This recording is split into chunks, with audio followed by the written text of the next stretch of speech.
Hello everyone, this is Jack from the Cardboard Herald, and today we are taking a look at Mythic Mischief, a new game by IV Studios. 4 studios? However they stylize themselves, the makers of games such as Moonrakers have come out with this new game of schoolyard mayhem with all sorts of ghoulies going to a magical mythic school together, trying to get one another captured by the Tome Keeper, kind of like the groundskeeper slash headmaster, in what is ultimately 2 really clever games put together in one box that doesn't really know what it wants to be. Let's talk about what these 2 elements are and how they fit together. So what it really comes down to is that 2 teams sitting across from one another have 3 different characters each. They're mythics that are going to be on the table that they're manipulating as their characters in the game. You could play in a team-based way in which multiple players are controlling different mythics. It kind of muddies up the system. So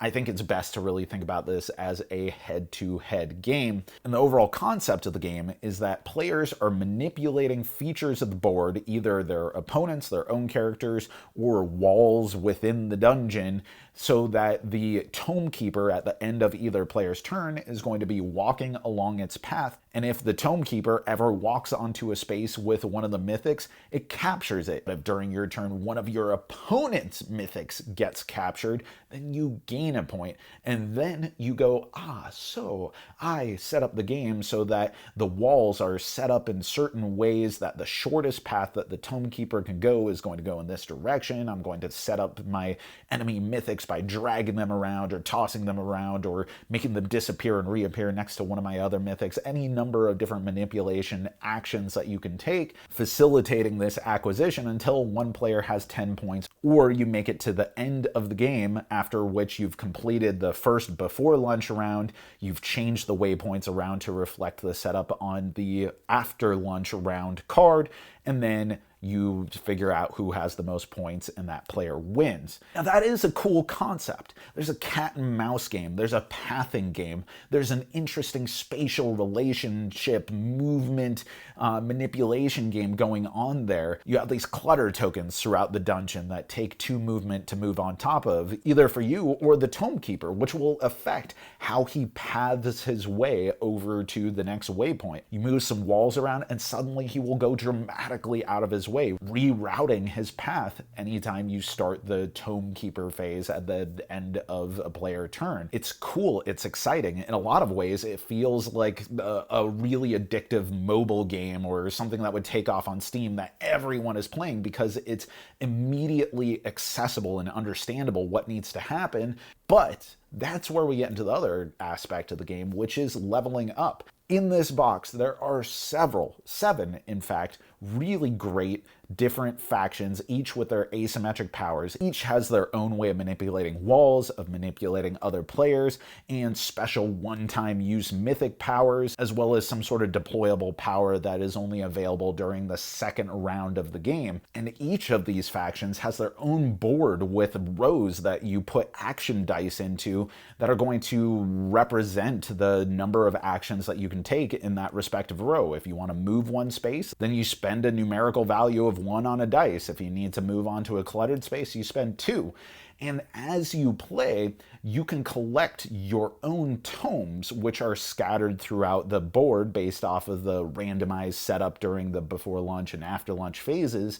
And these tomes can push up your dice, permanently modifying your powers, giving you a load of customization options, which again is really cool and enticing. As soon as you get one of these tomes, you're like, yo, I can move this here, and from now on, at the end of my turn, my dice is going to refill to 2 opponent manipulations instead of 1 opponent manipulation, or any number of different things that you can boost on your board. It feels like this brilliant, clever, easily approachable, but deeply modifiable system that you want to mess around with. So that's cool. You have that cool element. But how they play together is a concern to me. I've played this game a couple times now, and each time, by the end of the game, I ultimately found I was more powerful than I knew what to do with. The game, as played on the table, is a very narrow space, and there are very few spaces that the tome keeper is going to move at a time. You have provoke actions or distract actions that can bring him closer to one of your miniatures.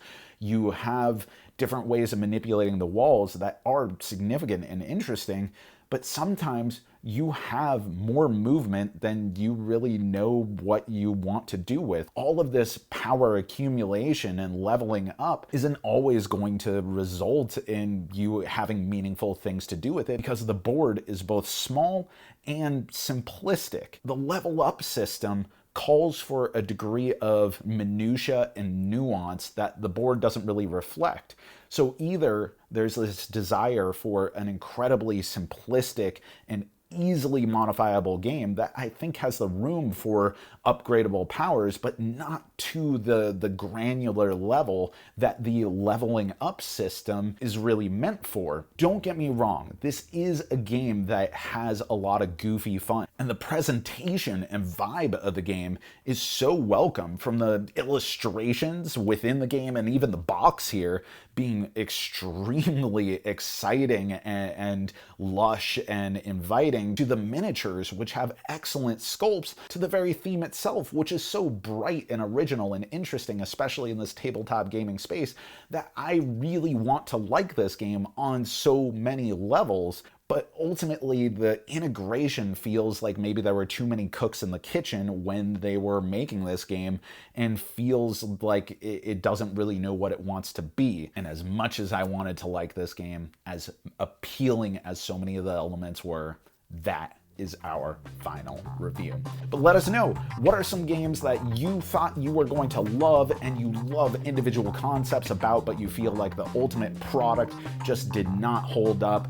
And what are some of the games that other people trash but you found to be one of your favorite games? Put it in the comments below, and as always, thanks for watching, thanks for supporting, thanks for being an awesome community.